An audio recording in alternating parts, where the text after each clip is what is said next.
Hey, what's up, y'all? Y'all know my slogan. I don't know it all,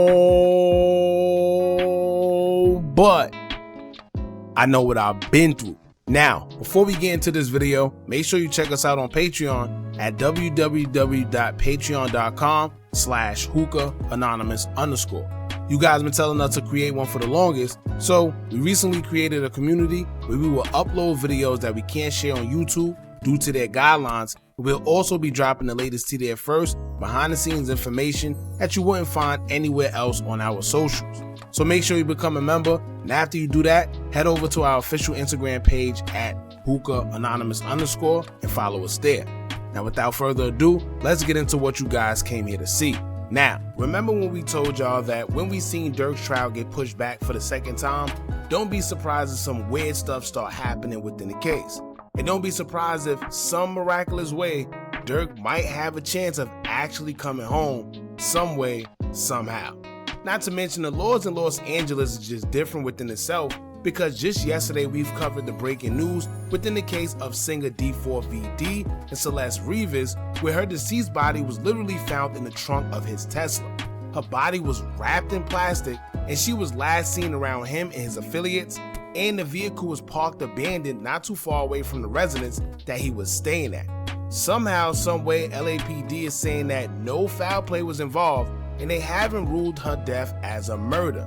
To make matters even more strange, she's been found deceased in September. Despite them taking long to hand over her body to her family, the medical examiners still haven't found the cause of death neither. So when it comes to Los Angeles as a whole and the law system, I don't know what's going on, but something is a little fishy over there. Now when it comes to the update in Lil Durk's case, we will actually find out a few things. Durk has filed a motion before to be able to identify the jurors within the case so they wouldn't be able to be anonymous. Now I told y'all I agree and disagree with him wanting to identify the jurors, because out of fairness, you would like to know that there's actual people being used and you're not just getting railroaded by the court system. However, I also understand the courts, because due to the type of charges he's being charged with, along with his history, it makes sense as to why they would want to keep the jurors anonymous due to their safety.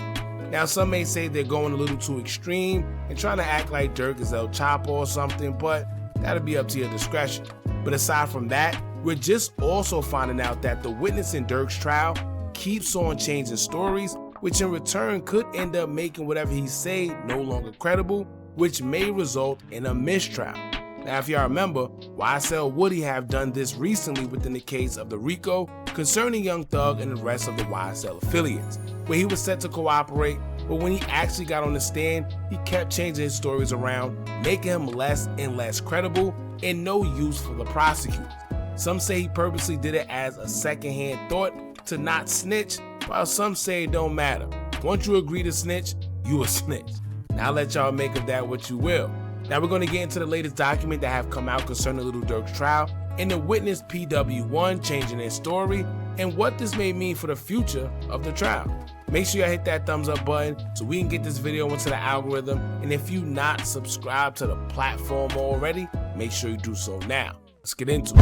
Now in the document provided by Durk all day, it'll state, quote, "If that doubt eliminating discovery existed, the government would certainly have cited to it in its opposition. Yet it does not. Indeed, nowhere does the discovery set forth anything resembling a fixed or coherent theory of the time, place, and circumstances of the bounty allegations or at the direction of allegations. On the contrary, the discovery reveals government witnesses who are consistently changing their stories. PW1, for example, has asserted that there was no bounty at all, that he did not agree to MTB for monetary gain, and that he did so under duress. But as one might expect in a murder for hire prosecution predicated on the existence of a bounty, he rises to meet the occasion. In one government profit session, PW1 recounts how Mr. Wilson allegedly stayed behind in Los Angeles after the other participants flew out in order to collect the bounty money for distribution. PW1's story is, however, flatly contradicted by the objective evidence. The government's realization that PW1 lied here is likely why, between the first superseding indictment and the second superseding indictment, it deleted language alleging that Mr. Wilson paid out the bounty after SR's homicide. When the government's witnesses are constantly changing their stories about crucial facts, as the discovery catalogs here, Mr. Banks' defense must take aim at a moving target. This is fundamentally unfair. So to break it all down in layman's terms, here's what the document is alleging. It states that the witness has been caught in a lie and contradicted himself more than once, contrary to the evidence that they have on file. First he said there was a bounty, then he said it wasn't. And if there wasn't a bounty, basically the main charge of murder for hire would be non-existent because the hire part wouldn't exist if no money was ever given. Which brings us to the next point. They're saying that at no given time have it been proven that there was any money distributed to anybody for the shooting. In a murder for hire case, they must prove a few things in order for it to stick. First, you at least have to prove that a bounty was set. If so, then you also must prove how much it was and prove that it was for a fact given to the suspects that you claim took the money to carry out the crime. Now, I don't know if they have phone calls, text messages proving anything, and maybe they're waiting to present it at trial, but as of right now, we still haven't heard of any proper amount or how or when it was distributed to the guys they claim were selected to carry out the bounty. So yes, they have a motive. Yes, they may have other evidence pertaining to the case, but they must at least prove that money was distributed for the shooting that resulted in the loss of Little Pat.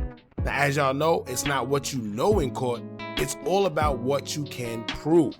Now, another thing they've highlighted within the document is that PW1 claimed first that Wilson, aka OTF Didi, stayed back in Los Angeles to collect the bounty money while the other participants flew out. But then within the first and second superseding indictment, it claims that OTF Didi was the one that distributed the money out after the shooting, and it was deleted out of the first and second indictment. So it's like, which one is it? Did he distribute the money after the hit was done, or did he stay back to collect it after it was done? So with small technicalities such as that one, that just may work in the favor of Lil Durk when it comes to the trial, that can possibly lead to a mistrial on his behalf. If not a mistrial, it's definitely enough to start getting charges lowered where it don't carry much time, because clearly the murder for hire part cannot be proven. However, we know how the feds play. Someone is going to have to take the rap for something, right? Because the feds aren't just going to let all the evidence that they have against them go, especially knowing that a homicide was committed despite everything else. Now, moving on to the witness tampering documents and feds replying to Durk's motion to dismiss an unanimous jury, where the documents would state, quote, "Juror confidentiality is just one of the security measures this court should adopt to ensure a fair trial, prevent improper attempts to influence jurors, and to otherwise protect the judicial process.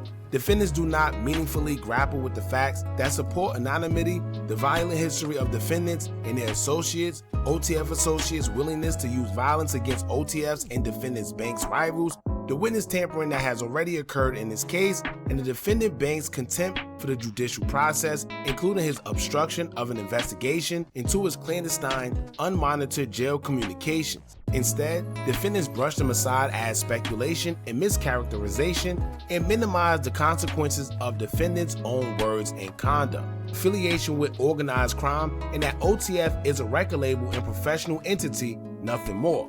The government does not dispute that OTF is, in part, a legitimate business operation, but OTF's defendant bank's public success does not contradict or undermine the material facts showing the organized nature of certain OTF associates' criminality and violence. Indeed, defendants do not contest that two shooters charged with murder in the Northern District of Illinois discussed payment from OTF and defendant banks following the execution of a Chicago gang member. That OTF associates, including the defendants in this case, act as defendant bank's direction and with his funds to hunt and exact revenge on OTF rivals, and that defendants and other OTF associates have violent criminal histories.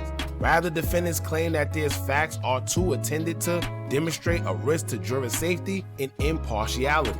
As explained in the government's motion, these facts demonstrate the capacity of defendants, OTF associates, and or their supporters to intimidate those who may pose a risk to the liberty of OTF members, including jurors who would render a verdict in this case. Second, defendants proclaim that there is no risk of interference with witnesses in the judicial process. But defendants fail to mention the actual interference that has occurred in this case. OTF associates, threats to, and intimidation of suspected government witnesses, and defendant Banks' contempt for the judicial process as demonstrated by his obstructive conduct at the MDC. Instead of analyzing these tangible facts, defendant Banks claims that his explicit disdain for cooperating witnesses, "I hate all rats," is immaterial to the court's analysis since unrelated public figures have purportedly made similar comments. But the totality of facts presented by the government show that defendants and their OTF associates have demonstrated their willingness and compatibility to interfere with this trial and impair the jury's fact-finding mission. Now, all this is Durk's past coming back to haunt him. From the lyrics to the accusations against him in other cases, along with his affiliates in their past that are within this case as well. And it's hard to say that OTF isn't a criminal organization when in the past, OTF members, including Durk, have been involved in a case in Atlanta where they basically almost took somebody's life there. They say what you do in the past can sometimes come back to bite you in the worst way, and that's what's happening here. Like we stated earlier, basically the court is saying that Durk have already been caught in MDC breaking the rules more than once while in federal facility and already been accused of witness tampering. So with his charges and criminal history and influence to get others to carry out crimes for him, they rather protect the safety of the jurors by staying anonymous. And can't blame them. This is just one of those situations where honestly both parties are right, but more than likely the courts are gonna side with the prosecutor. Now it should be interesting to see what comes out of this case now that we're seeing everything that unfolds. Not to mention, like I always tell y'all, when it comes time for the actual trial, they always present evidence that you never even knew they had. So they may be looking at what they have now as not much, but I'm sure when time comes for trial, they're gonna show us some crazy evidence that maybe is the reason why they're going so hard. We may not know, but they do. Y'all jump in the comments, let me know what y'all think about this. Don't forget to like, comment, share, and subscribe. Hit that bell so you're notified every time we drop new content. And remember, as long as you keep on watching, I'ma keep on dropping. I'm out.